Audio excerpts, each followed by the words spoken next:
Hello, ഇന്ന് നമ്മൾ chicken കട്ട്ലറ്റാണ് ഉണ്ടാക്കാൻ പോകുന്നത്. അപ്പോൾ ചിക്കൻ കട്ട്ലറ്റ് ഉണ്ടാക്കുന്നത് മോളാണ് കേട്ടോ. ചിക്കൻ കട്ട്ലറ്റ് ഉണ്ടാക്കാനായിട്ട് ആദ്യം ഒരു ചട്ടി അടുപ്പിൽ വെച്ച് അതിലേക്ക് കുറച്ച് വെളിച്ചെണ്ണ ഒഴിച്ചു കൊടുത്ത് അതിലേക്ക് ഇഞ്ചിയും വെളുത്തുള്ളിയും അരിഞ്ഞു വെച്ചത് ഇട്ട് കൊടുക്കുന്നുണ്ട്. അതൊന്ന് വണങ്ങി വന്ന ശേഷം അതിലേക്ക് വലിയ ഉള്ളി അരിഞ്ഞു വെച്ചതുണ്ട്, അതും ഇട്ട് കൊടുത്ത് നന്നായി ഒന്ന് വണക്കിയെടുക്കുന്നുണ്ട്. ഇനി ഇതിലേക്ക് കുറച്ച് ഉപ്പിട്ട് കൊടുക്കാം, എന്നിട്ടൊന്ന് നന്നായി ഇളക്കിയെടുക്കാം.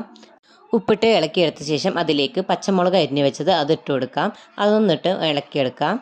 ഇനി ഇതിലേക്ക് കറിവേപ്പില കുറച്ച് അരിഞ്ഞു വെച്ചിട്ടുണ്ട്, അതും കൂടി ഇട്ട് കൊടുക്കുന്നുണ്ട്. അതൊന്ന് ഇട്ടൊന്ന് ഇളക്കിയ ശേഷം ഇതിലേക്ക് മല്ലിയില ഇട്ട് കൊടുക്കാം, അതും ഇട്ടൊന്ന് ഇളക്കിയെടുക്കുക.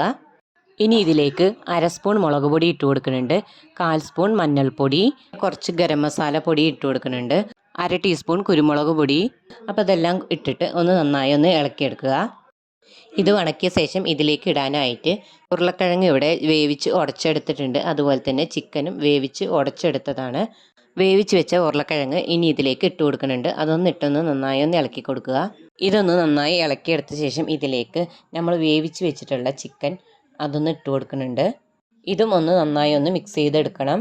ചിക്കനും ഉരുളക്കിഴങ്ങൊക്കെ ഉപ്പിട്ടിട്ടാണ് വേവിച്ചെടുത്തത്, അതുകൊണ്ട് ഒരുപാട് ഉപ്പിടുന്നില്ല ഇതിൽ.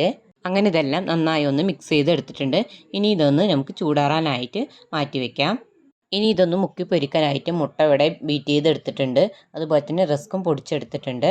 ഇനി ഇത് കുറച്ച് കുറച്ചെടുത്ത് ഒരു കട്ട്ലറ്റിൻ്റെ ഷേപ്പാക്കി എടുക്കാം. അങ്ങനെയെല്ലാം ഇവിടെ ചെയ്തെടുത്തിട്ടുണ്ട്. ഇനി ഇത് ഓരോന്നും എടുത്ത് മുട്ടയിൽ മുക്കി ബ്രെഡ് ക്രംസിലും മുക്കി ഓരോന്നായി വറുത്തെടുക്കാം. അങ്ങനെ ഓരോന്നായി ഞാൻ എണ്ണയിലേക്ക് ഇട്ട് കൊടുക്കുന്നുണ്ട്.